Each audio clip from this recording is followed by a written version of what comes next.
So just a few months ago, New York and New Jersey appeared to be on the way to legalizing recreational marijuana. Now, efforts in both states appear to be falling apart.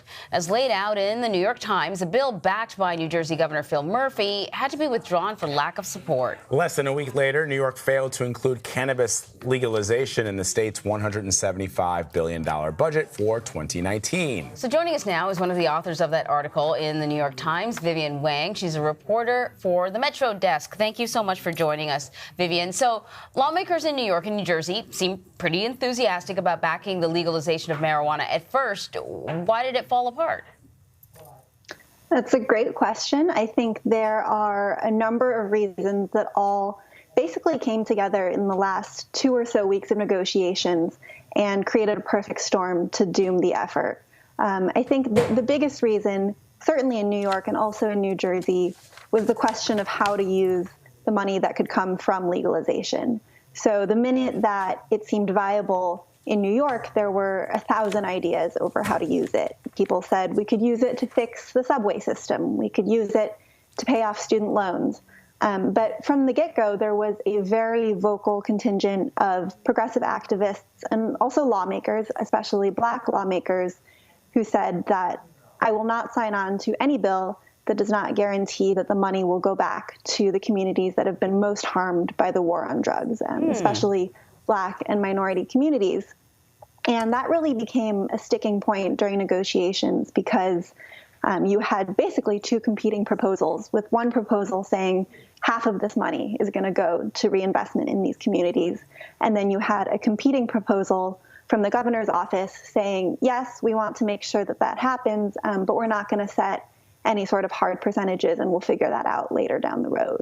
So, Vivian, it's really interesting. In your article, you mentioned that some lawmakers' opinions changed based on the issues that other states have faced since they've taken on legalization. Tell us a little bit more about that. Definitely. I mean, it was part of the perfect storm that I mentioned. So I think in the same week that New York was really scrambling to meet the finish line here, a report came out of Colorado saying that emergency room visits related to cannabis, especially edibles, had actually gone up 3 times since legalization. And you also had other reports coming out saying that other states didn't get as much tax revenue as they were expecting. So all of these negative headlines just came together, and you had some lawmakers who were already kind of nervous, maybe weren't sure that marijuana was safe or that it was, going to be everything that it was hyped up to be.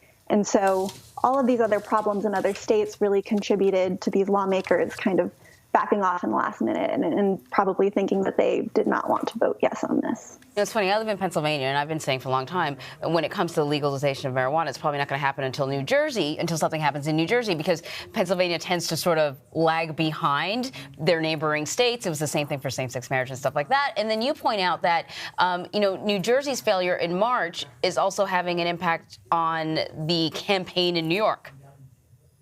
Definitely, yeah. I mean, I think for the first 3 months of the year, it was a race, sometimes spoken, sometimes unspoken.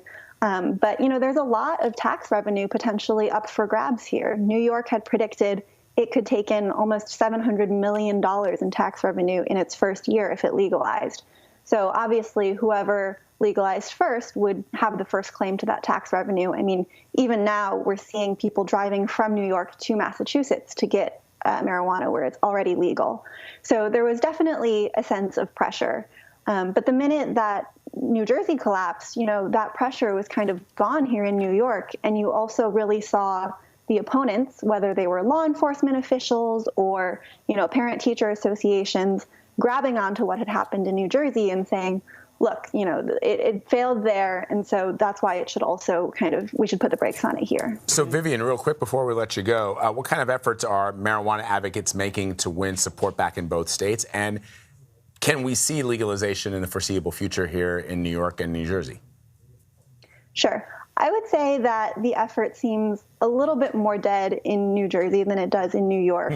There was supposed to be a meeting between the governor and top lawmakers last week, and marijuana was supposed to be one of the topics, and one of the legislative leaders actually skipped the meeting. Here in New York, we have lawmakers who are planning to reintroduce a bill this week that, on that money question, are trying to give the governor a little bit more control over how that money would be spent. And the hope is that it would win him over. It seems unclear, if not unlikely, that that bill will come to a vote this year. The leaders of both chambers have not really said if they're willing to bring that to a vote. There are a lot of other things on the table. So I would say the odds seem slim, but there is at least a push. All right. Vivian Wang from the New York Times. Great to have you. Thank you very much. Great reporting. Thanks for having me.